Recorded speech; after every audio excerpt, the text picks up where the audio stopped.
Balita Ngayon.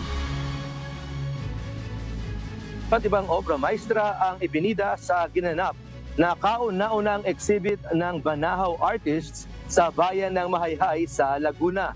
Si Marcus Doria humahataw. Hataw Balita Ngayon.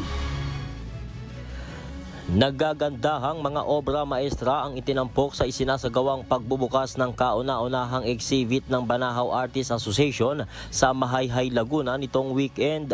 Layo ng naturang aktibidad na mahikayat ang mga mamamayan at mga turistang bibisita sa kanilang bayan na paunlarin at hubugin pa ang kanilang mga talento sa larangan ng pagpipinta at sining.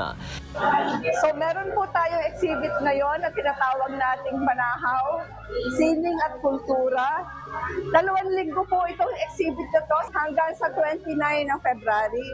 Sana po pumunta, hindi lang kabataan lahat, pumunta dito para po makita nila na palikhain pala tayo ang Mahayhay. Kaya pala natin magagaling ang gawa ng mga Mahayhayenyo. Yun po ang gusto namin ipakita at sana maingganyo sila at maglikha pa rin sila ng maraming artworks. Ibinida ni Ron Natividad na isa sa mga Banahaw artists ang kanyang mga obra maestra na naglalarawan ng magagandang tanawin sa kanilang bayan. Ang mga inspirasyon ko po dito sa aking paggagawa ay mga realistic visual arts po. Kung ano yung pinagmamalaki po ng mga taga-Mahayhay na tanawin, yun po yung aking mga ginawa.